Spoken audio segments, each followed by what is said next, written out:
bonjour à toutes et à tous. Bienvenue à cet Afterwork webinaire intitulé Tebicom SA parents Nolacratie. J'ai la chance d'accueillir aujourd'hui en virtuel deux personnes de la société Tebicom SA, qui est une entreprise suisse romande qui apporte des solutions innovatrices dans le domaine des infrastructures informatiques complexes qui englobent les systèmes, les réseaux, la sécurité, ainsi que des solutions pour la gestion de l'information. On a la chance d'avoir à nos côtés Alexandre Gauthier, qui est un des 4 directeurs associés, et Paola Caputo, qui est responsable des ressources humaines. Tebicom a ratifié la Constitution Nolacratie le 14 février dernier. On y était, c'était à côté de Fribourg, et ils ont d'ailleurs appelé ce mode de management constitutionnel la Tebicratie, qui se compose de l'acratie et d'autres choses qui sont propres à Tebicom. On aura également le plaisir d'échanger avec Bernard Marie. Je continue de te présenter, mais je pense que la plupart des gens te connaissent. Chercheur en nouveaux modes de gouvernance, entrepreneur et dirigeant de grandes entreprises. En 2008, tu as fondé l'Institut de recherche IGI et tu as créé le management constitutionnel. Bonsoir à tous les trois. Bonsoir. Ravi de vous avoir. Donc, on va d'abord commencer par quelques questions qui ont été préparées. On a fait comme si c'était un afterwork en réel, sauf que c'est format webinaire. Et puis ensuite, on ouvrira les questions aux participants jusqu'à 19h45. Malheureusement, compte tenu de la situation, on n'aura pas le pot d'échange informel, mais c'est que partie remise puisqu'on reviendra en Suisse très prochainement. Donc, on essaiera d'organiser quelque chose. On va commencer par une première question assez générale pour toi, Bernard-Marie. Est-ce que tu peux nous expliquer ce que c'est que l'holacratie? Ok, donc holacratie, comment on pourrait définir holacratie de manière assez simple? On pourrait dire tout simplement que c'est un ensemble cohérent et constituant, je développerai si nécessaire, d'outils, donc un ensemble d'outils de management et de self-management. Pour faire quoi? En fait, on pourrait dire que ce sont des outils d'aide à la responsabilisation de tous ceux qui font, et aussi un outil d'aide à la coopération de tous les collaborateurs, en fait, qu'ils soient employés, managers ou dirigeants, autour de règles du jeu communes. Et tout ça au service de la raison d'être de l'entreprise. Voilà ce qu'on pourrait dire comme définition très courte. Tu veux que je développe en combien de temps, Margot? Je t'avais laissé à peu près 5 minutes pour ok. Bon, là, j'ai bien encore présenter avant qu'Alexandre et Paola partagent leur expérience. D'accord. Donc, du coup, ça touche les aspects de structure, et notamment avec la question des rôles. Finalement, on pourrait dire que on pourrait regarder ou voir l'entreprise comme une galaxie dans laquelle l'ensemble des acteurs, donc employés, managers, dirigeants, gèrent des micro-entreprises, des mini-entreprises qui sont autant de fonctionnalités ou de fonctions qui sont requises ou d'activités qui sont requises pour l'entreprise. On pourrait voir l'entreprise comme une ville dans laquelle, dans une ville, il y a différentes activités, il y a des commerces variés, il peut y avoir des entreprises, etc. Donc, on pourrait, dans une entreprise, imaginer que ça soit vu comme une galaxie avec des activités variées comme le marketing, comme la production, comme la comptabilité, etc. Et puis derrière tous ces rôles donc, qui permettent de définir en fait un contenant comme une micro-entreprise. La RH en est une. Là, on nous en parlera plus tard. On parle de capital humain. En fait, ça permet cette structure. Il y a d'autres choses dans l'holacratie, mais commencer par la structure. Cette structure permet en fait de poser un contexte, des conditions qui amènent les personnes à pouvoir se considérer comme des patrons, en fait, comme des entrepreneurs de petites entreprises au sein de l'entreprise, et du coup, de commencer, ou plutôt de développer leur capacité à créer de la valeur, y compris pour les fonctions dites support. Dans une entreprise, il y a les fonctions dites productives et les non productives, c'est un affreux terme, ou le front office et le back office. Mais on pourrait très bien imaginer que les fonctions support aussi, il se trouve qu'elles sont dans l'entreprise, mais elles pourraient très bien être externalisées. Et le simple fait de mettre une structure qui rend compte de ça va permettre, y compris à des fonctions support, qui sont assez peu challengées par habitude dans le modèle conventionnel, de se prendre ou d'être des entrepreneurs au service de clients. Alors, c'est vrai que c'est des clients internes, mais à la limite, ça pourrait être des clients externes et donc de développer la valeur. Souvent, on parle de raison d'être, mais ça reste un truc très abstrait, c'est la raison d'être de l'entreprise. Mais quand on parle sérieusement de raison d'être, on parle de valeur ajoutée apportée au monde. Et si on parle sérieusement de valeur ajoutée au monde, on a besoin que l'ensemble des acteurs, et pas simplement certains, mais que tous les acteurs et que la culture commune de l'entreprise aillent vers, chacun cherche à délivrer ou à créer de la valeur ajoutée. Mais pour créer de la valeur ajoutée, il faut se prendre pour un entrepreneur. Et pour se prendre pour un entrepreneur, quoi d'autre de plus simple que de considérer que je suis au volant d'une micro-entreprise. Donc, cette structure de rôle et de cercle permet cette posture de tout à chacun, et pas seulement pour les managers, mais pour tous les collaborateurs. Donc ça, c'est l'aspect structurel. Et puis aussi, il y a un certain nombre d'outils dans Holacracy. Et l'ensemble de ces outils permet en fait à chacun, tout à chacun, de pouvoir traiter tout ce qui pourrait limiter l'exercice de ses rôles. Lorsque je travaille et que je vois des limites dans mon rôle, eh bien, à partir de ces limites, je vais pouvoir gouverner. Donc, la gouvernance, elle est distribuée. Elle est plus réservée à l'étage de la direction ou du management. Elle est distribuée. Chacun peut gouverner, y compris jusqu'à modifier la structure d'autorité en place, y compris jusqu'à modifier l'organigramme, à condition que la limite, ça soit bien en partie bien d'une limite réelle, une situation concrète qui montre que j'ai été limité dans l'exercice de mes rôles. Et je vais pouvoir modifier peut-être mon rôle, mais aussi le rôle d'autres personnes ou des rôles qui sont affectés à d'autres personnes pour pouvoir traiter la dite tension. Et donc, on a un autre aspect, parce que Holacracy, on peut le présenter de différentes manières, et puis c'est absurde d'ailleurs de présenter Holacracy parce que c'est avant tout une pratique, mais bon, puisqu'on fait l'exercice, faisons-le. C'est en fait une autre façon de permettre à tout à chacun de modifier la structure. Donc, c'est vraiment un outil. Moi, je parle souvent d'algorithmes évolutionnistes qui permettent d'intégrer la notion même du changement pour que le changement ne soit plus un problème ou une difficulté. Le changement est intégré. Comment il est intégré? En fait, l'ensemble des collaborateurs qui ressentent des limites dans l'exercice de leur rôle, là où ça se passe dans le travail qu'ils font au quotidien, vont pouvoir apporter ces limites dans un espace, ça s'appelle la réunion de gouvernance, mais on s'en fiche, et surtout vont pouvoir modifier la structure. Donc, le corps de l'organisation, la structure de l'organisation va se micro-modifier en micro-modification, ça ne se dit pas en français, mais juste pour faire comprendre, et le corps va évoluer. Donc, on dit qu'on a une gouvernance agile, en fait, c'est encore plus que ça, on a une gouvernance qui est évolutive. La réalité met en évidence des situations concrètes qui limitent l'exercice du rôle de Pierre-Paul Jacques. Pierre-Paul Jacques vont donc dans un espace avec un processus qui est prévu dans la constitution de Holacracy, j'ai parlé de constituant, vont pouvoir modifier le corps d'organisation. Donc, vous avez le corps de l'organisation qui va pouvoir évoluer de façon continuelle en fait, en fonction de ce qui se passe. Donc, on a vraiment un outil. Je mets l'emphase là-dessus. Pour moi, c'est les deux valeurs importantes de Holacracy. C'est d'une part le fait que tout le monde contribue à son niveau à créer plus de valeur ajoutée. Là, on a une chance sérieuse d'incarner le concept de raison d'être dont on pourrait parler parce qu'il n'est pas encore vraiment complètement ancré dans tout ce que je peux voir et entendre, y compris avec la Moelle d'Impact. Et en même temps, il permet surtout à une entreprise d'être complètement agile, et le mot n'est pas suffisant. Ils ont une entreprise qui est capable sans doute d'être résiliente par rapport à tous les micro-chaos qu'il peut y avoir. Et on verra dans un autre webinaire que l'ensemble des entreprises, probablement aujourd'hui, nous sommes dans une phase de chaos. Et j'arrive aux 5 minutes, c'est ça. Et que les entreprises qui ne sont pas structurées sous une façon fractale vont tout droit à l'effondrement. Donc, ça pose la question de quelle forme de structure. Il faut une structure fractale, donc par rôle, pour le faire, et Holacracy en est une. Merci Bernard-Marie pour cette mise en contexte de l'Holacracy, parce que tout le monde n'était pas au même niveau. Ça me paraissait important de remettre les bases sur ce qu'est l'Holacracy. Alors Alexandre, maintenant on va passer au témoignage. Pourquoi avoir pris la décision avec tes 3 autres associés, parce que c'est une décision que vous avez prise à 4, de partir avec ce mode de management constitutionnel, et quels sont les enjeux que vous avez eus d'un point de vue business là, pour le coup? Alors, déjà, merci Bernard-Marie. J'ai repris les notes du coup de ce que tu disais. Des petites choses que je peux ressortir à chaque fois que tu nous fais une présentation de l'Holacracy. Donc, je te remercie déjà. Alors, pour notre part, je pense que ça faisait quelques années qu'on cherchait à mettre en place une organisation qui était autre que celle qu'on connaît habituellement. Hein. Je l'appelle le management conventionnel. Je ne sais pas si ça se dit comme ça, mais ce n'est pas trop grave. C'est vrai qu'on partait du principe que depuis la révolution industrielle, on a un type de management bien particulier.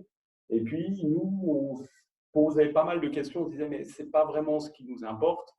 On essayait de trouver une méthodologie. Et puis, on ne trouvait pas spécialement. On a lu pas mal de bouquins quand même là-dessus.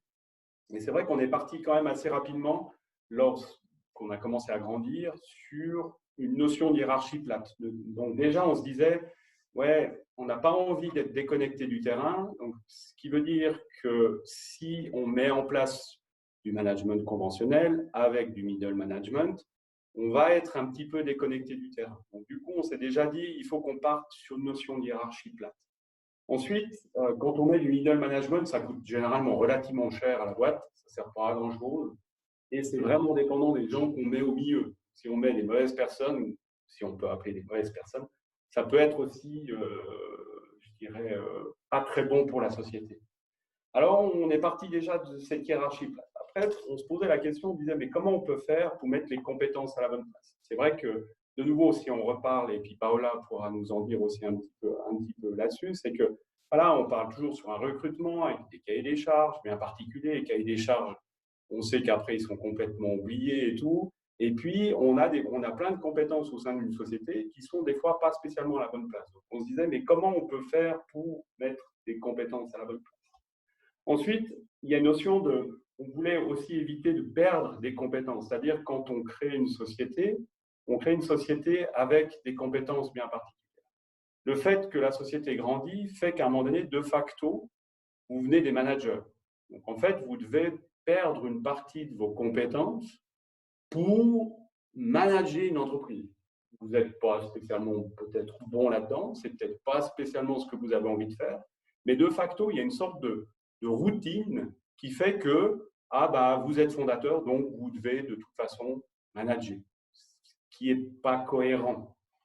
Ensuite, nous, on a une culture, on est parti avec on a une culture très orientée service, très orientée client. Et c'est vrai que nous, quand un client nous appelle, on pose tous les crayons, on veut absolument répondre aux besoins de nos clients. Enfin, c'est notre leitmotiv. Et puis, on s'est rendu compte avec certaines personnes que, pour finir, on était devenus un peu des managers poubelles, dans le sens où, du fait que nous, on est très orientés client, et pour finir, les gens venaient chez nous pour dire « Ah, il y a un problème ». Puis nous, on se disait « Ouais, il y a un problème, il faut qu'on trouve des solutions, c'est génial et tout ». Puis d'un coup, vous se rendez compte que les gens, pour finir, ne trouvaient pas de solution au problème. Puis on se disait « Mais c'est pas ce qu'on voulait ». Comment on n'arrive pas à inculquer aux gens une certaine culture d'entreprise ou une certaine culture du service qui permet d'éviter qu'à un moment donné, on doit régler des problèmes ou à un moment donné, on n'est peut-être pas spécialement bon pour les régler. Donc ça, c'était aussi un petit peu une problématique de trouver un moyen de pouvoir responsabiliser les gens. Et puis ensuite, on se disait, mais voilà, nous, on est une société technologique, la technologie évolue relativement vite, encore plus vite de nos jours. On se disait, mais comment on peut arriver à avoir une sorte de processus un peu itératif pour évoluer aussi en fonction de ce que l'environnement nous demande, d'être agile, hein, on sort tous, mais aussi peut-être d'arriver avec une méthode des petits pas, dans le sens où nous, on était avant l'adoption de l'holacratie, on devait, pour finir, on se rendait compte qu'on apportait une idée et que si cette idée n'avait pas été, on n'avait pas fait un business plan complet de cette idée avec les exceptions, la finance, tout, pour finir, nos idées, elles étaient plus recevables. Donc en fait, on perdait cette notion un petit peu d'agilité. Donc là, l'idée, c'était de dire, mais est-ce qu'on n'arrive pas à trouver une méthodologie qui nous permet de pouvoir dire, OK, allons-y par petits pas, verrons ce que ça donne, expérimentons, si ça ne joue pas, revenons en arrière, changeons de direction et éviter justement de perdre pour la croissance cette beauté qu'il y a quand on crée une structure où on est super agile, on a plein d'idées dans la tête, on y va, et puis on regarde après, on dit « Ah, ça ne joue pas, c'est pas grave, on passe à autre chose. » Donc, il nous fallait aussi un peu trouver un outil pour ça.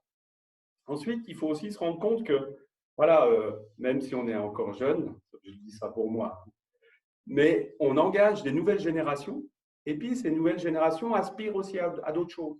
Donc en fait, les nouvelles générations ne sont plus comme nous on était d'antan, c'est-à-dire on veut travailler à outrance, trouver une place dans la société et tout. Puis on se disait, voilà, pour ces jeunes générations, il faut bien aussi apporter une certaine une certaine solution de management. Sinon, on n'est pas sexy, on n'arrive pas à recruter aussi les bonnes personnes. On reste une société traditionnelle qui fait que potentiellement, on n'est pas une entreprise sexy.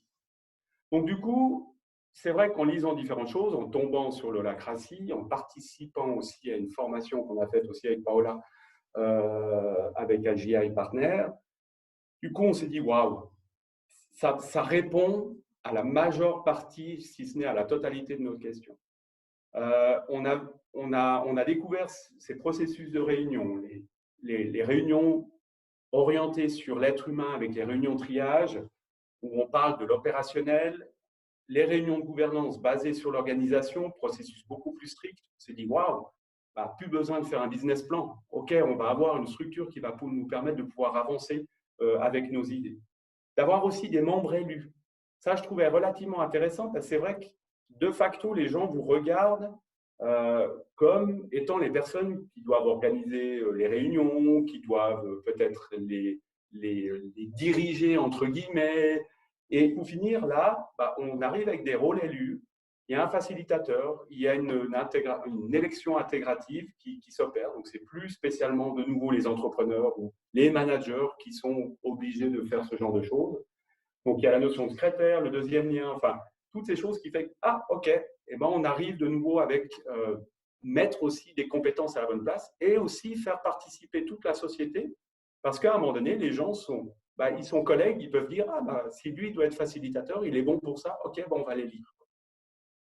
Et puis, ce que je trouvais intéressant, alors ça, c'est mon côté suisse, la suissitude, on parle de management constitutionnel.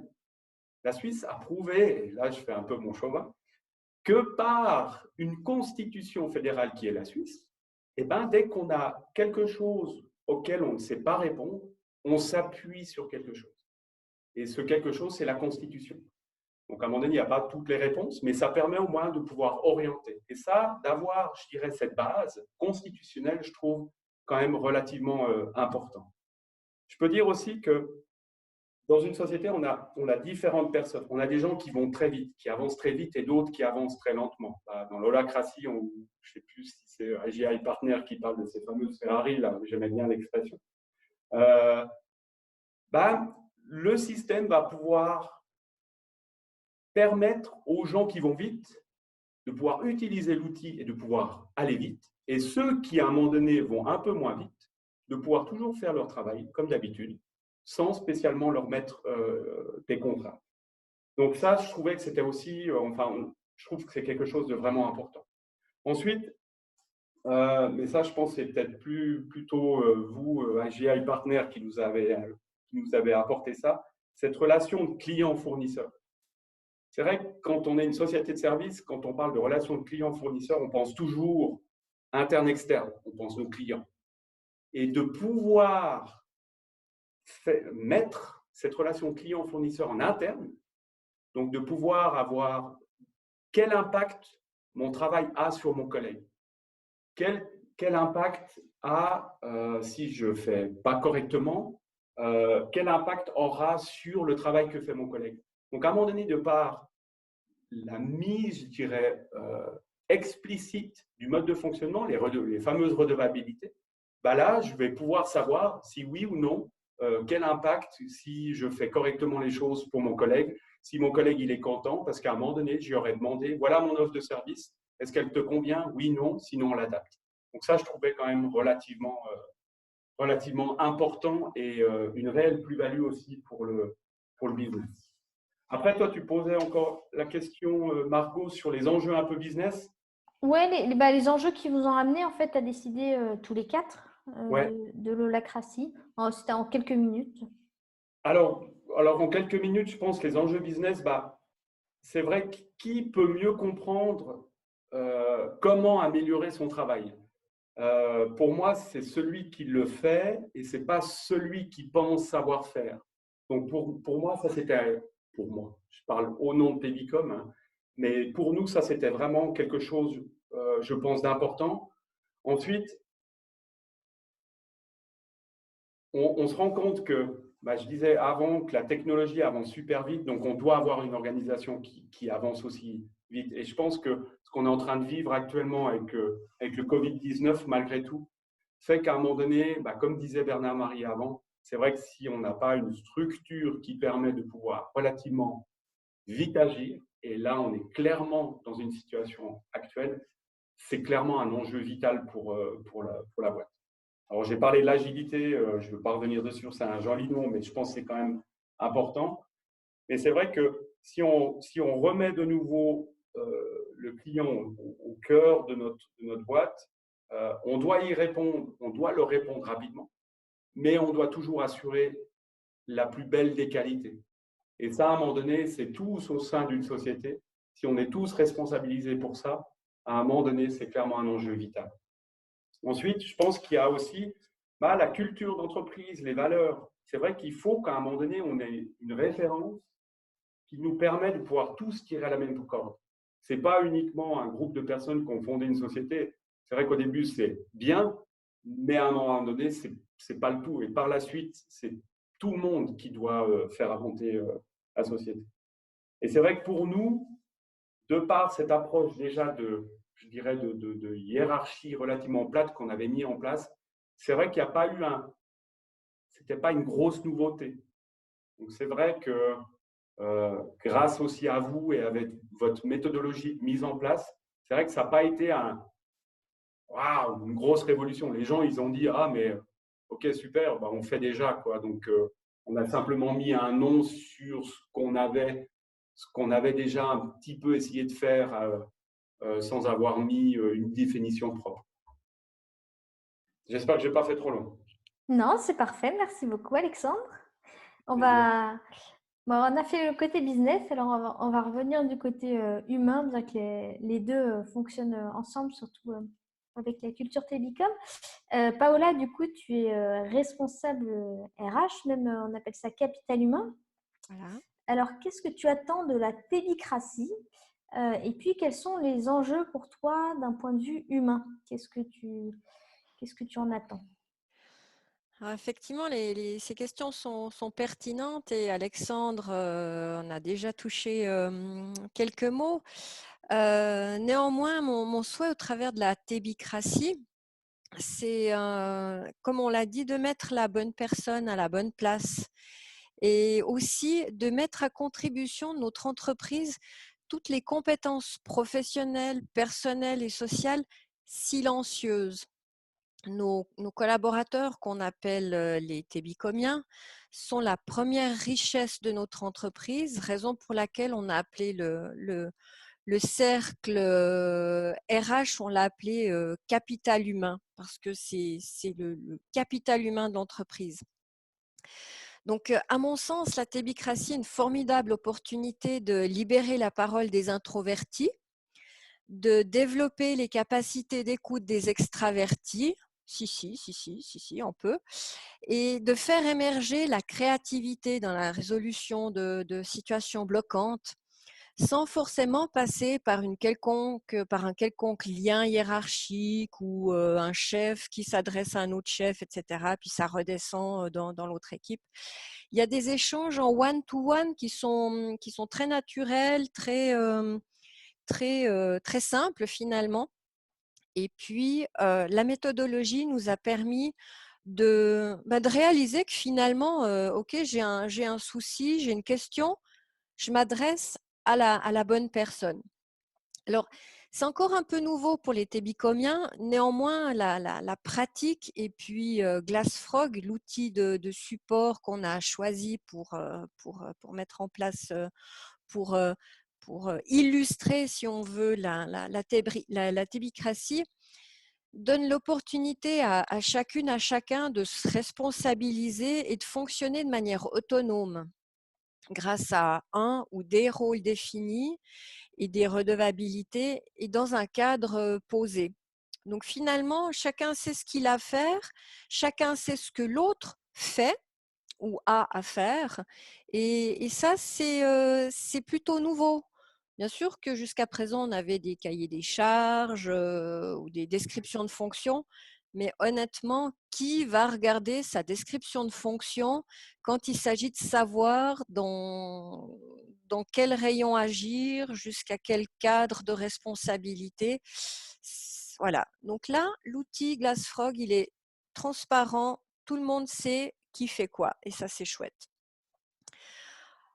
Par rapport à ça, on pourra faire certainement un état de situation dans quelques semaines, même si les premiers feedbacks sont globalement encourageants. Donc, on poursuit notre chemin, on continue. Quant aux enjeux, ils sont de répondre aux attentes des individus. Alexandre en a parlé tout à l'heure. Aujourd'hui, les actifs recherchent un équilibre entre vie privée et vie professionnelle. Et ça, c'est d'autant plus fort dans les générations Y et Z. Alors, pour les personnes nées après 1980, qui ont parfois eu des parents absents parce que absorbés par leur carrière, ce phénomène découlant d'un management souvent malheureusement orienté industrialisation, compétition professionnelle, profit des actionnaires ou mondialisation. Ces jeunes sortent d'une formation métier qui leur permet aujourd'hui d'assurer un train de vie et souhaitent accéder à un job dans lequel ils pourront pratiquer leur métier en donnant du sens à ce qu'ils font, apporter de la valeur ajoutée. Ça, c'est l'élément essentiel. Aujourd'hui, les gens posent beaucoup de questions. Pourquoi je le fais? Pourquoi je dois le faire comme ça? Est-ce qu'on ne pourrait pas le changer, etc. Donc, ces besoins changent. Les nouvelles générations ont aussi besoin, quoi qu'on en dise, d'un cadre sécure, responsabilisant, équitable et si possible dans une ambiance agréable et détendue. D'ailleurs, Tebicom a été gâté par le Père Noël puisqu'on a reçu un magnifique baby-foot à Noël dernier. Et il est bien utilisé. Voilà, donc dans ces nouvelles générations, la carrière et les échelons hiérarchiques ne les attirent pas plus que ça. Ils trouvent leur épanouissement personnel plutôt dans des relations sociales, les voyages, la famille, et plus vraiment forcément ou uniquement dans leur travail. De ce fait, en tant qu'employeur, nous devons d'adapter le fonctionnement de l'entreprise à ce nouveau paradigme. Et ça passe par une évolution de la gouvernance plus qu'un changement de gouvernance. Comme l'a dit Alexandre, on était déjà un peu dans une mouvance hiérarchie plate, pas forcément trop de chefs, on échange en one-to-one, peu importe le niveau hiérarchique.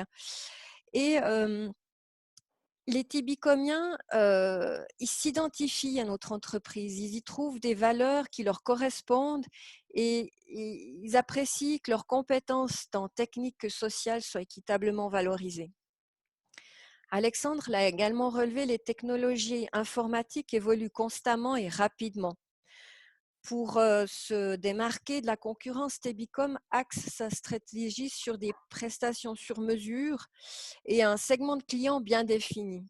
De ce fait, les talents sont plus difficiles à recruter et d'autant plus dans un marché du travail où le nombre d'offres d'emploi a augmenté de 16% entre décembre 2018 et décembre 2019, ce qui n'est pas anodin.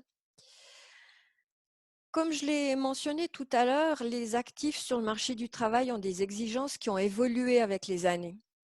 Les avantages sociaux comme les vacances, les congés parentaux, une couverture prévoyance professionnelle au-delà des minimaux légaux ne suffisent plus à attirer les talents qui se font régulièrement courtiser, pour ne pas dire chassés sur les réseaux sociaux notamment. Donc une structure agile et fluide, un environnement où toute proposition est accueillie et entendue, où chacun peut en tout temps consulter de manière transparente qui fait quoi au travers de GlassFrog et s'adresser directement à un interlocuteur compétent sans passer par la voie hiérarchique. Voilà les critères prépondérants aujourd'hui dans le choix des actifs d'un nouvel employeur. L'enjeu est de taille puisque le marché est plutôt sec, les talents pas suffisants pour répondre à la demande. C'est pourquoi Tebicom a choisi d'être un de ces employeurs plutôt avant-gardistes, ou en tout cas proactifs pour répondre au mieux aux besoins des actifs sur le marché. Prendre une part plus active dans l'évolution de Tebicom renforcera certainement le sentiment d'appartenance, l'esprit d'équipe et la solidarité qu'on trouve déjà parmi les Tebicomiens, et donnera certainement l'envie à de futurs talents de rejoindre la famille. En tout cas, c'est mon objectif, c'est ma volonté, et c'est vrai que la structure qu'on a aujourd'hui et qui va encore évoluer, qu'on va faire évoluer, que les Tébicomiens vont faire évoluer par leur créativité, par leur, par leurs idées, j'espère permettra à Tébicom de prospérer malgré une situation Covid 2019 qui nous freine un petit peu en ce moment, mais voilà. On fait avec, et ce sera pour mieux rebondir dans quelques semaines. Voilà. Merci Paola pour ce témoignage. Alors on va maintenant se retourner vers toi, Bernard-Marie, pour clôturer cette session avant qu'on passe aux questions-réponses des participants. Juste un petit point pour nous dire voilà, comment est-ce que tu as accompagné Tebicom, et puis quelle est la démarche pour une entreprise qui souhaite passer à ce mode de management constitutionnel. Alors, dans le cas de Tebicom, en fait, Tebicom a fait tout un travail de démarche de maturation. Ils se sont renseignés à droite, à gauche pour trouver une nouvelle façon de manager. Ce que Alexandre et Paola nous ont compté.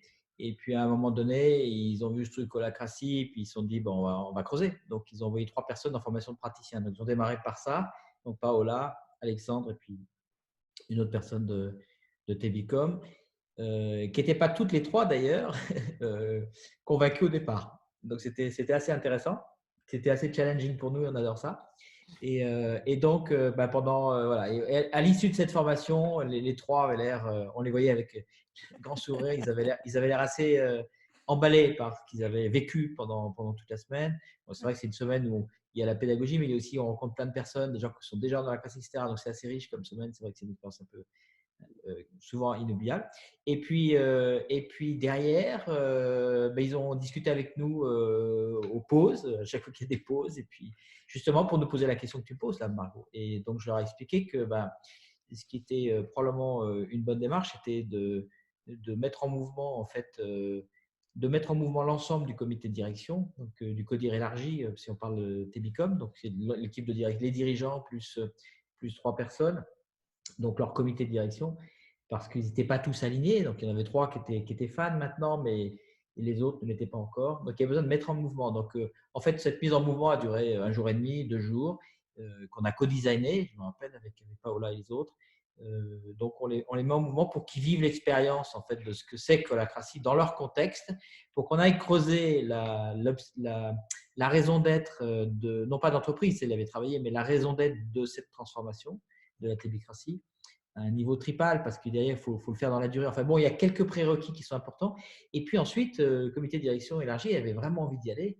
Et là, on s'est dit, OK, mais ça va impacter tout le monde. Donc, il est vraiment nécessaire, utile et même nécessaire, indispensable, non seulement d'aller en parler avec l'ensemble des collaborateurs, mais en plus de les concerter, c'est-à-dire de leur donner un minimum d'informations et d'expérience, en fait, pour qu'ils puissent se forger une opinion et donc qu'ils soient consultés par rapport à une décision qui est quand même une décision structurante de l'entreprise. Donc, on a des ateliers de concertation sur un format de 4 heures, plusieurs ateliers, parce que l'entreprise n'est pas une toute petite entreprise. Et puis, à la fin de ces ateliers, les personnes répondaient à des questions, un questionnaire anonyme. Première question, est-ce que la raison d'être et les enjeux de l'entreprise, c'est clair pour toi? Deuxième question, est-ce que holacratie, compte tenu des enjeux de l'entreprise, Ça fait sens d'un point de vue collectif pour Télécom d'adopter l'holacratie selon toi? Troisième question, à titre individuel, est-ce que toi, tu vois un intérêt à fonctionner dans l'holacratie? Est-ce que tu vois que ça va t'apporter de la valeur? Ça va t'aider, ça va libérer des freins, ça va te permettre de créer plus de valeur ajoutée. Et la dernière question, c'est est-ce que tu vois des risques si jamais Télécom adopte l'holacratie? On les a tous relevés, on a fait une synthèse au comité de direction et on avait des pourcentages, je ne me rappelle plus les pourcentages, mais très, très, très élevés. Et du coup, dans la foulée, le comité de direction élargi s'est senti légitimé par l'ensemble des télécomiens pour adopter. Donc ça, c'est la première étape.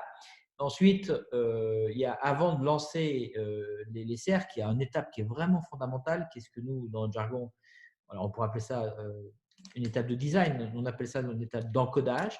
C'est-à-dire que maintenant que tout le monde a OK pour y aller, il y a un momentum, il y a un élan pour le faire, il faut préparer les choses. Et préparer les choses, ça passe par plusieurs aspects. Le premier aspect, tout concret, c'est quels sont les rôles de l'entreprise, quels sont les clients et les fournisseurs les uns des autres. On le fait au niveau des cercles, on le fait au niveau des rôles. Quelle est la structure de l'entreprise, quels sont les différents cercles, quelles sont les raisons d'être des cercles, quelles sont les relations clients-fournisseurs de cercles. On utilise beaucoup le business model Canva parce qu'il aide vraiment à intégrer cette posture de valeur ajoutée. Là, vous allez me trouver lourd, mais je pense que je ne suis pas assez. Beaucoup de gens parlent de raison d'être, mais c'est très, très abstrait. Non, la raison d'être, c'est la valeur ajoutée qu'on apporte. Donc, si on en parle, autant y passer à l'acte. Et ça passe par des outils très concrets. Il y a des choses particulières à regarder, notamment toute la question des processus RH et du capital humain. Et donc là, de rendre explicite l'ensemble des processus, de préciser où est-ce qu'est porté le lien de subordination, parce que dans une organisation conventionnelle, le lien de subordination, il est mélangé à travers le manager dans le business et la subordination. Là, on sépare les choses. Il y a la question de la gestion d'un contrat de travail qui induit un lien de subordination. Et puis, il y a la question en fait, des rôles et du business. Donc, ça permet de clarifier tout ça et de poser l'ensemble des processus RH qui vont du recrutement au licenciement, en passant par la formation, la rémunération, etc. Enfin, tous les processus RH. Il y a ensuite toute la question des processus financiers, parce qu'une entreprise, elle a des façons, elle a des systèmes d'autorisation de dépenses, des autorisations pour contracter, donc il faut pouvoir en rendre compte. Et puis aussi l'ancrage dans les statuts, parce que l'entreprise, elle a des statuts. C'est une personne morale avec une carte d'identité juridique qu'on appelle des statuts. Et on ne fait pas du hors-sol en holacratie. Il faut donc bien faire la traduction, l'interface à travers le cercle d'ancrage entre le statut légal, la forme juridique légale, et puis l'organisation sous peine de faire du hors-sol. Et en parallèle de tout ça, il y a des accompagnements, donc on se rappelle le parcours manager et le parcours employé, pour les préparer, les déminer, commencer à former, à donner des compétences self-managériales, des soft skills, pour que le minimum suffisant, parce que si on attend que tout le monde soit leader pour passer en holacratie, on n'y passera jamais. Hein. C'est comme le thérapeute qui attend d'être parfait pour poser sa plaque de thérapeute. Ce n'est pas possible. Donc. Mais en même temps, on essaie de trouver le bon moment, la justesse. Il y a des choses à faire, notamment sur la question de l'attention. L'attention en deux mots, c'est un outil, j'en ai pas parlé tout à l'heure, mais ou à peine. L'attention, c'est vraiment important. Et les gens se méprennent sur la question de l'attention. Ils sont souvent sur un irritant, un problème est une tension. Pas du tout. Une tension, c'est un écart entre ce qui est et ce qui pourrait être. Donc, je ne vais pas développer là, mais il y a un outil de leadership qui est juste phénoménal. Et si vous loupez le coche avant de lancer les cercles, les gens vont continuer à y mettre dedans les irritants, les problèmes, etc. Vous allez vous retrouver avec des chiens écrasés et vous allez vous retrouver avec une machine supplémentaire holocratique pour faire de la bureaucratie. Ce n'est pas ça que vous voulez. Donc, si vous ne faites pas en amont ce focus sur la valeur ajoutée et sur les tensions, vous prenez des gros risques dans l'implémentation, mettre de l'énergie sur le nombril interne de l'entreprise qui n'apporte aucune valeur ajoutée aux clients qui sont internes ou externes. Voilà, ça, je vais très, très court parce qu'il y a d'autres choses, mais bon, ça c'est l'encodage. Et une fois que c'est fait, eh bien, du coup, ceux qui ont autorité pour le faire, donc en l'occurrence, sur Télécom, ils sont 4 directeurs associés, copropriétaires d'entreprise. Donc, c'est à eux qui ont l'autorité légale d'adopter la Constitution. Donc, on a fait une plénière dans laquelle ils ont signé. C'était émouvant, on a applaudi et puis on a bu du champagne. Et puis après, on lance les cercles. Mais pour lancer les cercles, il faut avoir des capacités en interne de facilitateurs. C'est des processus qui sont assez différents de ce qu'on pratique habituellement. C'est pour ça qu'il y a cette formation dont j'ai parlé au début, qui a permis, en fait, ils en ont envoyé 3 au départ et puis ils en ont envoyé 2 personnes derrière. Donc, ils ont 5 personnes qui sont formées et puis se donnent des coups de main et de l'entraide. Et du coup, derrière, sous notre guidance, on les a préparés à ça. Ils ont pu lancer les cercles. Et voilà l'histoire. Merci Bernard-Marie. Alors, on va maintenant passer aux questions des participants. S'il n'y en a pas, moi j'ai un petit pool de questions.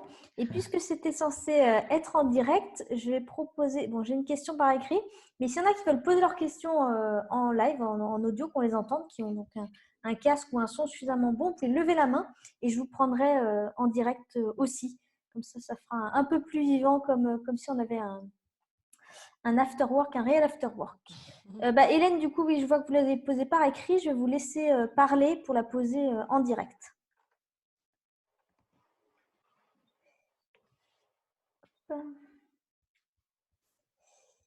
Si ça fonctionne. Est-ce que vous m'entendez? Parfait. Oui, alors bonjour à tous. Merci beaucoup. Excusez-moi, j'étais un petit peu en retard. Merci beaucoup pour vos interventions.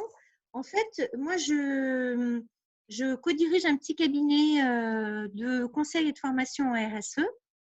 Et en fait, j'ai lu beaucoup en fait sur l'holacratie. Merci beaucoup à Monsieur Chiquet d'ailleurs, notamment d'avoir fait cette magnifique BD téléchargeable en fait sur l'holacratie, qui est vraiment un super outil. Et je voulais en fait vous demander quelle différence vous faites en fait entre ce type de gouvernance, donc l'holacratie, et l'entreprise Opale dont parle Frédéric Laloux, voire l'entreprise libérée. Est-ce qu'il y a des différences ou c'est un outil parmi tant d'autres? Je vais peut-être répondre à celle-là. Ouais. Du coup, on va commencer par Opale, l'entreprise Opale. Frédéric Laloux a été formé à l'holacratie, il a fait la même formation que Alexandre et Paola, ce qui fait qu'il peut en parler de manière pertinente. Et dans son livre, Reinventing Organization, il cite l'holacratie. Il le cite et derrière, il parle de Zappos. Donc, holacratie est compatible avec Opale. C'est-à-dire qu'en fait, Opale, tout ça, c'est un concept. Vous avez lu le livre, c'est un concept qui détermine, qui regarde des entreprises qui fonctionnent de façon très différente. Un super travail de Frédéric et qui fait émerger trois grands principes qui sont la raison d'être évolutive. Et la raison d'être évolutive, on est loin de la raison d'être selon la loi Pacte. On est sur un autre niveau. On va en parler si vous voulez. Qui est la question d'avoir des équipes autogérées, et puis qui est le principe de plénitude, du fait que les gens puissent avoir un environnement dans lequel ils soient eux-mêmes. Ça, c'est les trois choses qui apparaissent. Elles n'ont pas forcément été recherchées par les gens, les entreprises qui sont considérées maintenant comme des entreprises opales ou qui contribuent à ce concept. Bon, toutes les entreprises qui adoptent l'holacratie sont évidemment la raison d'être, article 5 de la Constitution. La raison d'être évolutive, elle est même définie, c'est un des prérequis. Donc évidemment, là, on est compatible. Sur les équipes autogérées, incompatibles aussi, puisque c'est les cercles, et c'est vraiment à travers ça va même plus loin que ça. Et puis sur la question de la plénitude, bon, c'est un objectif qu'on vise tous, et évidemment, le fait de pouvoir supprimer tout le micromanagement et faire tout ce qui est dans l'holacratie, ça rentre dedans. Donc en fait, on va dire que holacratie est un outil pour ceux qui voudraient aller vers de l'opale. Et en même temps, vous n'êtes pas obligé d'aller jusque-là parce que holacratie met la barre assez loin, beaucoup plus loin d'ailleurs que beaucoup d'entreprises qui sont citées dans le bouquin de Frédéric Laloux. Pour finir là-dessus, pour donner une anecdote, chez Decathlon, il y avait le directeur général Michel Abalea de Decathlon qui a dit à son COMEX bon, je vous invite à libérer l'entreprise. Donc, évidemment, ils ont tous fait les mêmes Learning Expedition, pas mal de consultants qui organisent ça. Ils ont tous lu les mêmes bouquins, on ne va pas les citer, vous les connaissez. Et puis, à un moment donné, il y a le patron de Decathlon Village, qui est une filiale de Decathlon, qui est venu nous voir. Il disait, bon, c'est bien tout ça, mais moi, je ne fais pas des fourches de boîte de vitesse. Il était allé voir Favi. Et donc, du coup, je ne sais pas trop comment m'y prendre pour libérer mon entreprise. J'ai besoin d'outils. Et donc, il a trouvé dans la classe une boîte à outils. Voyez-le comme ça. Je pense que Winpharma, on pourrait citer Winpharma aussi. Winpharma, c'est son vœu le plus cher, c'était d'aller vers une organisation opale. En fait, même pas ça, parce que ce n'est pas un objectif d'aller vers une organisation opale. L'objectif, c'est d'aller vers le fait que l'entreprise manifeste par tous les pores de sa peau, la raison d'être, qu'elle manifeste, qu'elle développe de plus en plus de valeur ajoutée alignée avec sa raison d'être. C'est ça l'objectif, il n'y en a qu'un en réalité. Mais l'organisation opale, ils pensaient que c'était un bon moyen pour eux d'y aller. Et pour aller à l'organisation opale, ils pensaient que l'holacratie était le moyen pour eux d'y aller. Voilà comment ça s'est fait. Alors, je vois un peu les choses comme ça aussi, ouais, tout à fait. Ok. D'accord, merci beaucoup. Service. Merci à vous, Hélène. Alexandre et Paula, vous voulez compléter sur cette question par rapport à vos recherches avant l'holacratie? Non, l'explication de Bernard-Marie, pour moi, est tout à fait correspondante à ce que j'ai ressenti effectivement en lisant. Je l'ai lu après le livre de Frédéric Laloux, après avoir découvert l'holacratie, mais avant la formation. Et effectivement, il y a beaucoup de choses qui se rejoignent. Et non, c'est bon. C'est vrai que c'est la notion d'outil, et puis c'est vrai qu'on est des ingés, donc c'est vrai qu'on a besoin d'outils. Et c'est vrai que moi, ce que j'avais lu, c'était un peu ça, dans le sens, on lit, on est là, waouh, mais comment on fait? C'est des super concepts. C'est vrai que moi, ça me parlait, mais par contre, la mise en application, moi, je n'avais aucune idée, quoi. Donc, du coup, l'holacratie permet d'avoir, OK, on rajoute un truc de plus qui est l'outil, quoi. Puis du coup, on met un focus sur l'outil. Et c'est relativement aussi intéressant parce que si je crois que l'enjeu, c'est pas de faire après le focus sur l'outil, c'est de dire, OK, on a un outil, mais par contre, on continue le business un peu as usual. Par contre, on a un outil. Et voilà, ça, je trouve primordial. Enfin, pour moi, c'était important d'avoir quelque chose à quoi se référencier. Sinon, pour finir, c'est trop… voilà. Merci. Est-ce qu'il y a un ou une autre participant qui souhaiterait poser une question? Vous pouvez lever la main. On a Oliver. Alors, est-ce que ça fonctionne? Oui? Il est en muet. Oui, c'est le temps que ça arrive. Je vous invite à désactiver le son. Activer le son plutôt. Je vais m'en sortir après la journée. Voilà. Allô? Oui, on vous entend. Ok, super. Vous m'entendez maintenant? Oui. D'accord, magnifique. Merci beaucoup à tous pour la présentation, très intéressant. Et j'aurais une question à poser un peu à tout le monde, peut-être plutôt à Jean-Marie, à Monsieur Chic. En fait, est-ce qu'on associe, on associe souvent l'holacratie à une structure plate, une structure hiérarchique plate. Est-ce que parfois on met en place des holacraties dans une structure organisationnelle avec hiérarchie? Je ne suis pas à l'aise avec… j'ai compris la question. Je pense avoir compris la question, vous me direz après. Je ne suis pas à l'aise avec la notion d'organisation plate. Ça ne me parle pas. En fait, et je vais donc lever deux incompréhensions majeures qui tournent pas mal sur le net et dans ce qui se raconte. Deux choses. Est-ce qu'en holacratie, il y a une hiérarchie? La réponse est oui. Il y a une hiérarchie. Il y a une hiérarchie de raison d'être. Il y a une hiérarchie de rôle. Il y a une hiérarchie qui est la structure fractale. Donc, vous avez des rôles, par exemple, je ne sais pas moi, le rôle design ou le rôle trainer qui sont dans un cercle plus grand, dans un rôle plus grand, qui est le cercle formation, lequel il y a un cercle plus grand, qui est le cercle général, etc., etc. Donc, il y a bien une hiérarchie de raison d'être, qu'on appelle d'ailleurs sous cette forme une forme de holarchie. Donc, voilà, donc le mot hiérarchie, il ne faut pas le bannir. Après, il y a la question du management, parce que souvent les gens pensent, il y a plein de trucs, il y a des fantasmes les plus fous. En général, c'est des gens qui n'ont jamais managé, qui disent ça, ou qui n'ont pas de culture managériale. Et c'est vrai que tant qu'on n'a pas eu à manager des équipes et vécu les difficultés, parce que j'ai beaucoup de compassion pour eux, l'avoir été 20 ans, je sais que c'est difficile. Quand on ne l'est pas, on peut imaginer qu'on peut avoir des structures sans management, surtout qu'on a eu probablement du mal vécu à la hauteur du micromanagement, parce qu'on n'est pas à l'abri des mauvais jours, même si on a un manager super leader, servant leader et tout ce que vous voulez. C'est chaud devant, quoi. La barre est très très haute. Donc il y a du management. Les fonctions managériales, elles continuent à exister, que vous ayez holacratie libérée au PAL ou forcément par exemple, pour en prendre qu'une, il y en a plusieurs, mais pour en prendre qu'une, c'est important de pouvoir prioriser. On ne peut pas faire dans la vie tout ce qu'on voudrait faire. On a toujours plus de projets que nos ressources ne peuvent les absorber, soit pour des raisons de quantité, soit pour des raisons de qualité. Et donc, il faut bien faire des choix. Et l'expérience montre que les personnes humaines, les êtres humains capables, qui ont ce talent de faire des choix, de trancher et de dire non. On avait Steve Jobs, mais il n'y en a pas tant que ça sur la planète Terre. Et ceux qui savent le faire, c'est une denrée rare. Et probablement que ça a fait d'eux des managers. Probablement. Pas forcément, mais probablement. Et donc, cette fonction managériale, vous en faites quoi? Vous n'allez pas la livrer en pâture, un processus consensuel, sachant que dans le consensus, s'il y en a 20 autour de la table, il y en a peut-être un qui a le talent, les autres non. Vous voyez le perte de temps, je ne vais parler de ça.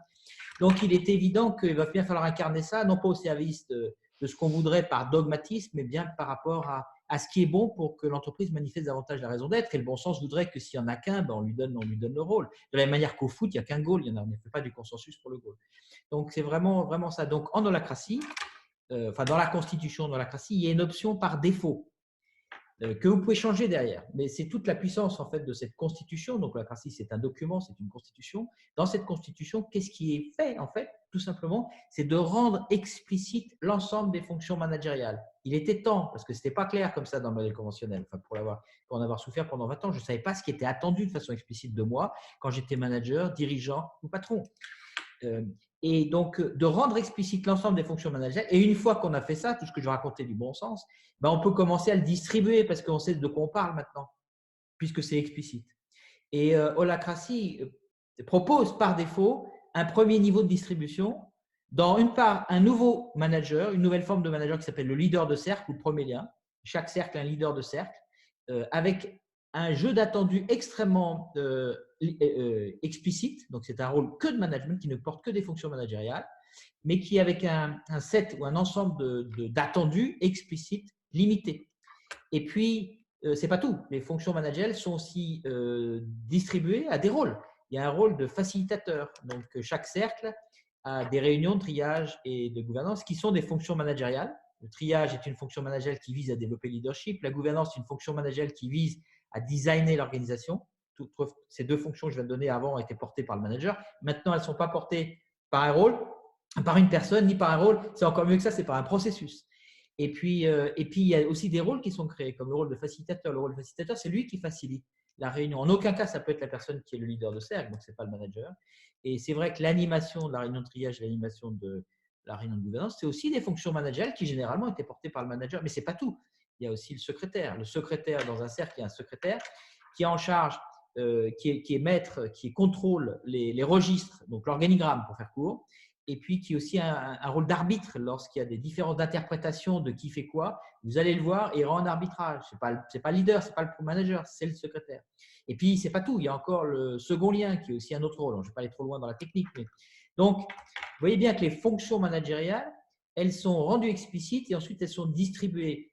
Et ça ne s'arrête pas à ce que je viens de dire parce qu'en fait, une personne qui fonctionne en holacratie, avant, elle faisait son travail et maintenant, elle gère un rôle. Elle faisait de la peinture ou du montage dans un atelier. Maintenant, elle a un rôle peinture ou un rôle montage. Vous allez me dire, c'est des jeux de mots. Pas du tout. Dans le premier cas, elle faisait, le mot on dit, faire son job, faire son travail. Dans le deuxième cas, elle gère. C'est quoi la différence? C'est évidemment, elle continue à faire, heureusement. Mais en plus, on lui demande de descendre de vélo pour se regarder pédaler. C'est-à-dire qu'on lui demande de prendre du recul par rapport à ce qu'elle fait. Alors là, c'est dans le scoop. Vous voyez la progression, parce qu'en général, interroger les employés, les collaborateurs, jamais personne ne fait ça, ou c'est rare. Parce que les gens sont dans le rush, il n'y a pas de critique dans ce que je viens de dire. Donc là, on leur demande en plus de descendre de vélo pour se regarder pédaler, de prendre du recul par rapport à leur travail et de se poser la question, est-ce qu'il n'y a pas quelque chose de mieux qui pourrait être? Autrement dit, en train d'identifier les tensions. Est-ce que je suis capable de ressentir des écarts entre ce qui est et ce qui pourrait être? Bon, si on parle différemment, on va dire, est-ce qu'on pourrait avoir des améliorations? Est-ce que la façon dont je conduis mon rôle pourrait faire naître des améliorations? Étape 1. Mais pour le faire, il faut descendre de vélo. Vous comprenez donc ce que les gens font rarement. Et c'était le manager qui sauvait tout le monde en essayant de le faire. S'il le faisait, c'est challengeable ce que je viens de dire. Et puis ensuite, on peut aller plus loin. Maintenant que j'ai vu les améliorations, qu'est-ce que je pourrais innover dans mon rôle et créer plus de valeur ajoutée? Je reviens à mon obsession de tout à l'heure parce que elle est fondamentale par rapport au lien à la raison d'être. Puis on peut aller plus loin que ça encore. Si vous êtes un entrepreneur dans l'âme, vous allez vous poser la question immédiatement après l'innovation et dire qu'est-ce qu'il faudrait que je change dans le système pour que le système n'ait plus besoin de mon rôle, qui est la transcendance. Bon, enfin, je ne vais pas aller trop loin sur ce sujet-là, mais donc on voit bien que la personne qui faisait son travail et maintenant qui gère un rôle, elle devient manager. Elle couvre donc des fonctions qui étaient dévolues au management avant. Donc, le management les fonctions managériales sont rendues explicites et elles sont distribuées, sur un nouveau manager qui est leader de cercle, sur des processus triage et gouvernance, sur des rôles spécifiques qui sont créés, facilitateurs, secrétaires et second lien, et aussi sur l'ensemble des personnes suffisamment en capacité pour passer de « je fais mon travail » à « je gère un rôle ». Et ce n'est pas tout.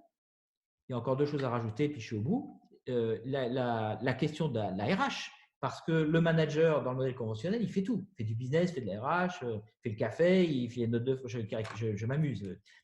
En fait, je me donne une petite dose de compassion tellement j'ai souffert dans ce rôle, et à juste titre. Et du coup, là maintenant, on va dissocier les choses. Bon, quelles sont les fonctions managériales et comment est-ce qu'on va les distinguer? C'est vrai que ça n'a aucun sens de mélanger les deux.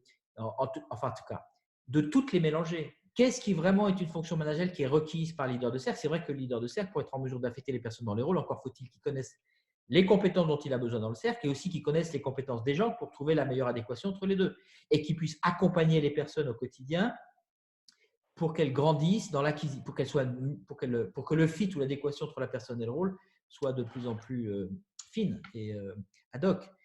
Et en même temps, quid du recrutement, quid de la rémunération, etc. Là, on est dans un autre temps, on est dans un autre contexte. Et donc, ce qu'on a fait chez Telecom, c'est de mettre à part et de considérer qu'il y a un cercle, ça mérite un cercle complet, un cercle que vous avez appelé capital humain. Et dans ce cercle capital humain, finalement, c'est tout le travail qu'il y a à faire pour gérer, pour recruter, pour gérer dans la durée, pour fidéliser, pour payer, pour former, etc., jusqu'à éventuellement sanctionner, pourquoi pas, et se séparer, puisque c'est qu'un contrat, finalement, un contrat de travail d'accord, mais c'est un contrat, donc les deux parties peuvent l'arrêter. Et ça, c'est une nature de travail qui n'a rien à voir avec le travail de travailler sur les systèmes informatiques et des choses comme ça. Donc, on a la possibilité dans cette structure de séparer les deux. Et puis, bien sûr, si un manager conventionnel était bon dans le business et bon dans certains processus RH, ben, du coup, il va avoir deux rôles. Il va avoir un rôle de leader de cercle business et puis il va avoir un rôle aussi dans le cercle RH. Mais s'il était bon que dans le business, ben, peut-être c'est l'occasion de ne pas le mettre en RH parce qu'on souffrait déjà avant. Et puis, si c'était l'inverse, faire l'inverse. Donc, du coup, ça permet de segmenter et du coup de traiter enfin sérieusement la question du lien de subordination qui est inhérente au contrat de travail. J'y reviens, c'est important. Le lien de subordination, il va donc être géré par le cercle capital humain, mais pas par les leaders de cercle qui sont centrés sur le business. De la même manière que vous gérez des contrats avec des clients, ben là, vous gérez des contrats avec des employés, avec des personnes physiques. Mais c'est la même chose, sauf que ce n'est pas le même droit. Ce n'est pas le droit commercial, c'est le droit du travail. Bon, ça, c'est autre chose. Mais c'est la même chose. Donc, ce n'est pas le même temps. Ça serait complètement dingue de gérer en même temps le travail au quotidien avec son équipe et en même temps de gérer le contrat de l'ensemble des personnes. C'est pas du tout la même chose, c'est pas le même contexte, c'est pas les mêmes rythmes, c'est pas les mêmes sujets. Donc, pourquoi mélanger les deux? Et là, vous avez la possibilité de séparer les deux. Voilà la réponse. Je ne suis pas sûr que la question était en lien avec Oui, alors j'aimerais qu'Alexandre puisse s'exprimer parce que tout à l'heure, Alexandre, tu as parlé de hiérarchie plate et tu as dit qu'en tant que fondateur, on était obligé de devenir manager. Donc, j'aimerais bien avoir ton point de vue sur le sujet et puis après, on aura celui de Paola sur la partie RH. Ouais, je pense déjà dans un premier temps, c'est vrai que quand nous on est parti en formation, peut-être Paola, tu pourras confirmer ou pas, c'est vrai que en fonction des lectures qu'on opère, on se dit ah ouais non, il y a plus de management quoi. Et c'est vrai que du coup, j'ai repris en fait dans la petite présentation qu'on avait fait pour faire un retour à nos collègues à la fin de la formation. J'ai dit, ah bah tiens, je vais regarder ce que j'avais mis comme note. Et effectivement, dans les master key points que j'avais mis, management toujours présent. Cependant, ne manage plus les personnes. Il est distribué sur le premier lien, le facilitateur, secrétaire, second lien, comme tu disais Bernard Marie. Et le tout plus explicite. Donc effectivement, c'est vrai que on était, en tout cas moi personnellement, j'étais parti en formation en me disant, ah ouais, c'est vrai qu'il n'y aura plus du tout de management. Et en fait, c'est complètement une aberration. Et il y a toujours du management, mais il est complètement différent, comme on vient de le dire. Donc, ça, je trouve que c'est déjà le premier point que je voulais nommer. Et puis, rebondir aussi sur ce que disait Bernard Marie, c'est vrai que pour finir, en tant que manager, entre guillemets, on doit être de ce fameux côté humain, donc de ce fameux contrat de travail et tout en ayant cette partie business. Et c'est vrai que de pouvoir séparer les deux, ça, c'était vraiment un concept que moi, je n'avais pas du tout et qui a pour moi complètement du sens.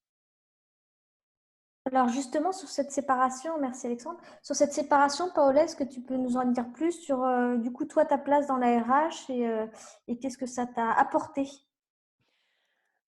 Alors, c'est très juste ce que disait Alexandre. On se dit, oh, ben, holacratie, plus de management. Mais on ne voyait pas forcément dans la pratique, enfin, comment on pourrait mettre ça dans la pratique. Et finalement, et sans critique aucune de ma part par rapport aux 4 membres fondateurs, ce sont des spécialistes de terrain. Ce sont des gens du métier IT, des ingénieurs. Et puis, ils étaient toujours un peu mal à l'aise ou voilà, pas forcément bien dans leur avec la veste RH, ce côté gérer le contrat de travail. Et comme le disait aussi Bernard Marie, parfois de devoir sanctionner. C'est agréable pour personne, ça ne l'est pas pour moi non plus. Néanmoins, ils étaient parfois un petit peu empruntés, parfois un petit peu mal à l'aise. Et finalement, la séparation des rôles, où finalement on dit on met au sein d'un cercle capital humain tous ces rôles, toutes ces tâches liées à l'humain, ça permet finalement de… Alors, ça restera jamais sympathique, mais de gérer différemment, de gérer la situation avec la personne, parce que derrière des rôles, il y a des personnes, de les gérer différemment et puis voilà, peut-être avec un peu de recul, sans forcément l'émotion d'une situation complexe où et le tébicomien et le manager s'étaient un peu frités. Et ça permet justement de prendre un peu de recul tout en gérant la situation et souvent aussi de trouver un chemin commun pour avancer et pas forcément que sanctionner. Donc, pour moi, RH, en ayant travaillé longtemps dans des grandes structures très hiérarchisées, plusieurs échelons, je trouvais que ce côté, voilà, on est des spécialistes, mais dans des domaines différents et on s'unit pour faire avancer les choses, pour faire évoluer les choses. Je trouve beaucoup plus sain dans une entreprise que simplement je vais t'envoyer au RH ou c'est le chef qui décidera. Voilà, il y a un mélange des compétences qui permet de faire avancer les choses et ça, c'est chouette. Merci Paola, merci Oliver pour la question. Je vais désactiver la conversation. Est-ce qu'il y aurait une autre question, une autre personne qui souhaite lever la main? Vous avez le petit bouton pour poser une question en direct et je pense que ce sera la dernière. Hop, c'est Marie-Lise. Je vous ai autorisé. Voilà. J'aurais deux questions. Je commence avec celle qui m'intéresse le plus, si jamais il n'y a pas le temps pour la deuxième. C'était juste que Bernard Marie parlait dans les cercles, hein, la responsabilisation des collaborateurs, et puis que ça inclut un peu de prendre du recul par rapport à son travail, son process de travail pour l'améliorer, etc. Comment ça se passe au niveau de… Parce qu'une partie importante, clairement, de ce genre de structure, c'est les soft skills des collaborateurs. Puis ça ressort beaucoup, je trouve, dans le livre de Lalou. Et comment ça se passe à ce niveau-là, au fait? Est-ce qu'il y a Est-ce que ça se passe un peu naturellement ou est-ce qu'il y a des process en place pour ça ou comment ça se passe au niveau justement du développement des soft skills, du savoir-être, etc. des collaborateurs, des collaboratrices? Qui est-ce qui veut démarrer sur cette question? Peut-être Paola, tu veux démarrer ou… Oui, je veux bien. Alors, il y a effectivement une part, il y a une part d'inné chez tout un chacun en termes de soft skills. Je parlais tout à l'heure d'introvertis, d'extravertis. Dans le cadre des réunions, que ce soit réunion de triage, mais aussi réunion de gouvernance, la parole est donnée à chacun. Donc, peut-être que les introvertis, au début, ils se manifestent un peu moins. Néanmoins, on va leur demander leur avis. À un moment donné, ils auront à réagir ou à objecter une tension. Voilà. Donc, finalement, il n'y a pas besoin d'avoir fait 1012 formations en développement personnel pour être simplement soi-même. Et c'est ça finalement le côté agréable de l'holacratie, c'est que ça permet à tout un chacun d'être lui-même, avec sa personnalité, avec ses forces, avec ses axes d'amélioration. Et ça, alors, pour nous, Tébicom, c'est encore un petit peu tôt. On a un peu plus d'un mois de pratique, c'est encore un petit peu tôt. Mais on sent que voilà, ceux qui étaient moins, qui se prononçaient pas en séance plus classique, ils disaient ah mais je peux apporter une idée, mais bien sûr, mais viens, mais exprime-toi. Donc voilà, je pense que la force de l'holacratie, c'est que ça permet à tout un chacun de prendre sa place, peu importe la personnalité, peu importe les aptitudes personnelles. Voilà. Merci. Est-ce qu'Alexandre ou Bernard-Marie voulait vous exprimer sur ce sujet? Moi, je parle premier, comme ça, Bernard-Marie pourra finir. Sinon... Tu vas tout dire, c'est pas grave. Non, alors, ce que disait Paola, c'était super intéressant. Et puis, alors, j'adhère complètement. C'est vrai que la notion des processus, des réunions avec les introvertis et les extravertis, c'est clair qu'à un moment donné, de donner les espaces de parole lors des réunions, effectivement, on se rend compte que ceux qui parlent beaucoup sont un petit peu, je dirais, comment on peut dire ça, canalisés. Et puis, les introvertis, par contre, on leur laisse la possibilité de pouvoir s'exprimer. Donc, ça, c'est super important. Et puis moi, peut-être la seule chose que je peux dire, c'est que c'est une grosse question aussi qu'on s'est posée, c'est dire, mais comment du jour au lendemain, les gens vont devenir responsables? C'est-à-dire, OK, je faisais un travail, et puis demain, je fais le même travail, par contre, je suis responsable de mon rôle.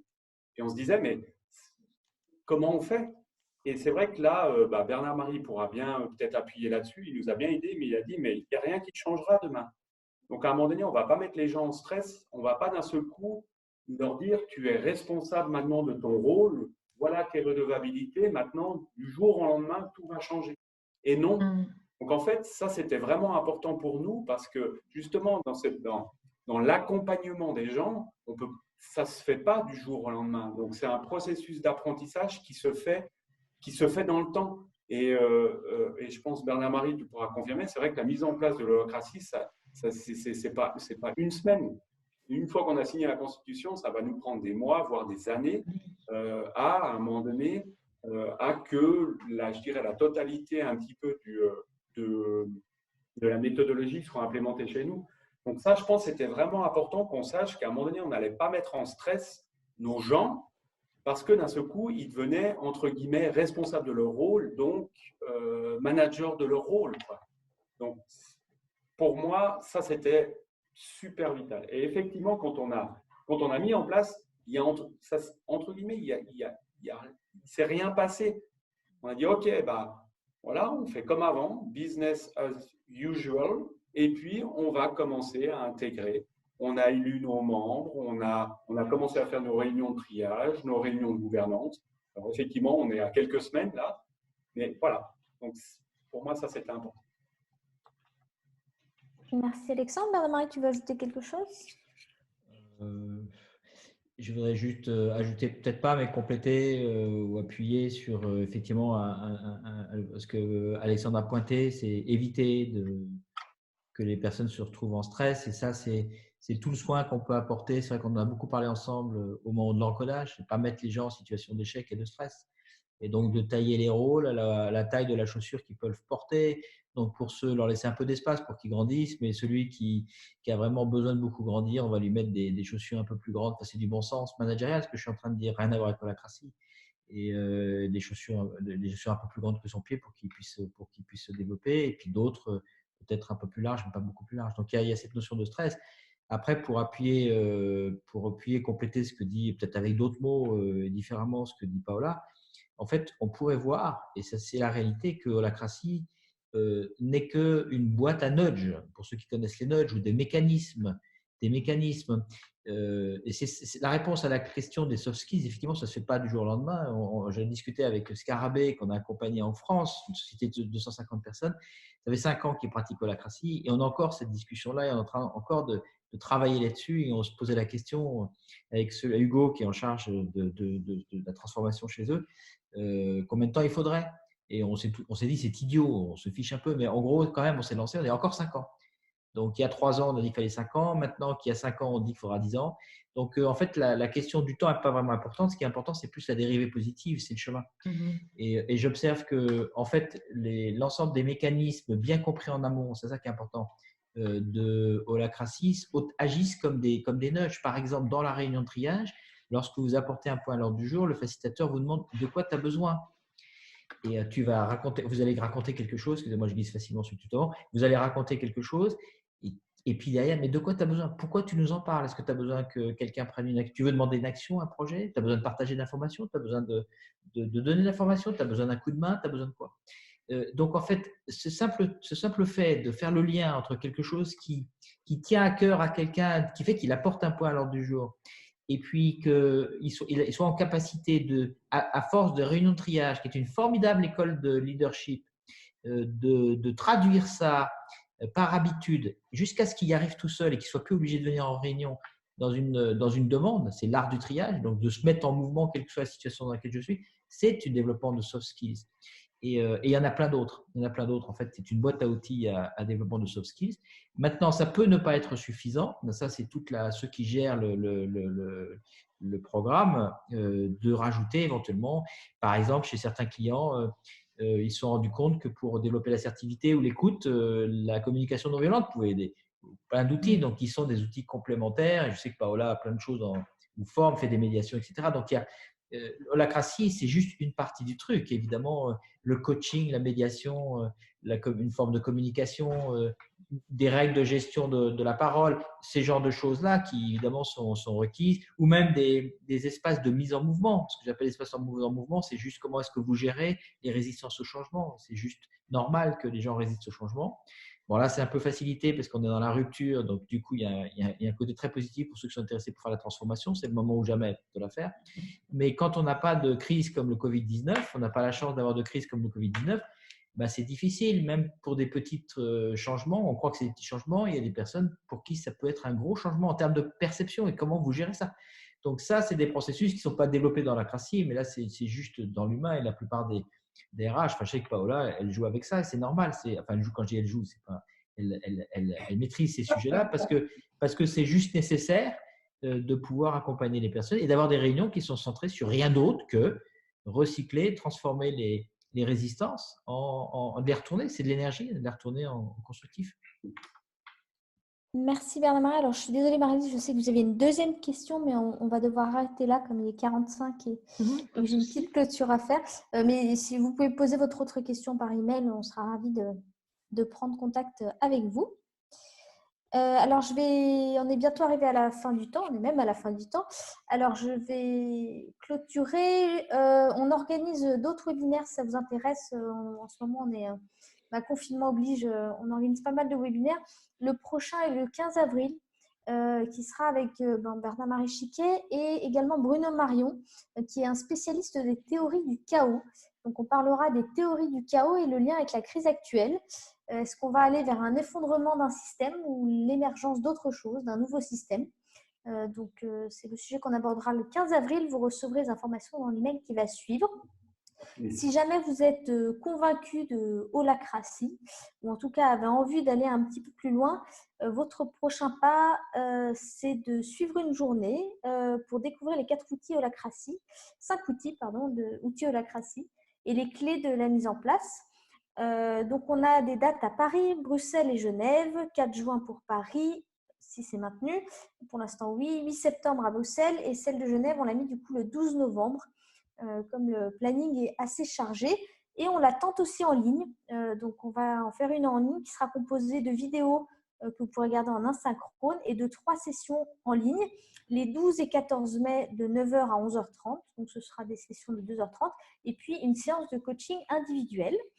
Vous verrez tout ça dans l'email. Et puis, si vous souhaitez aller plus loin et faire comme Alexandre et Paola et plonger vraiment dans la pratique de l'holacratie. Alors, c'est la formation de praticien.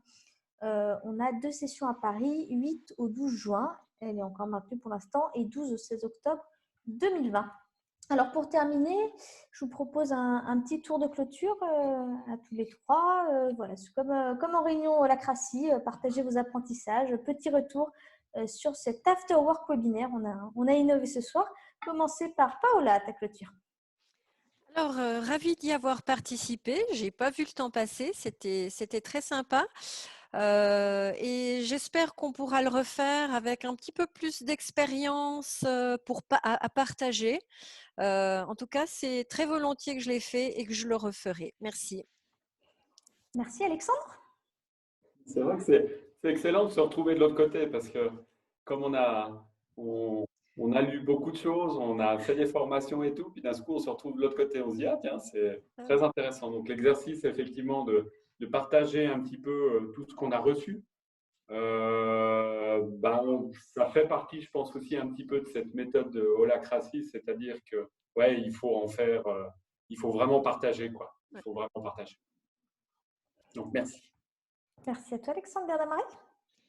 Moi, j'ai adoré. Effectivement, ça passait de vitesse. Je me suis dit, mince, Bernard-Marie, tu as trop parlé. J'aurais voulu entendre davantage Paola et Alexandre. Bon, c'est un des défauts, mais Margot, on a une règle, elle peut me couper quand elle veut. Et oui, j'ai adoré vous revoir à tous les deux. Et puis, j'ai adoré les questions. C'était des super questions. Donc, j'adore ça. Moi, pas de clôture. Merci à vous d'être venus. On avait pas mal de personnes qui devaient venir à l'Afterwork qui sont venues quand même au webinaire. Donc, merci d'avoir été agile et accepté cette transformation. Je trouvais que c'était plutôt fluide. Et puis, les questions en live avec la voix des participants, ça fait du bien aussi. Oui, on refera un webinaire probablement avec vous plus tard et surtout un Afterwork. J'espère bien qu'en novembre, on pourra faire cet Afterwork et pouvoir continuer les échanges de façon plus informelle autour d'un verre. Voilà, je vous souhaite à toutes et à tous une belle soirée. Merci. Merci, À belle bientôt. soirée. À bientôt. Bye bye. À bientôt, bye. Ciao. Ciao.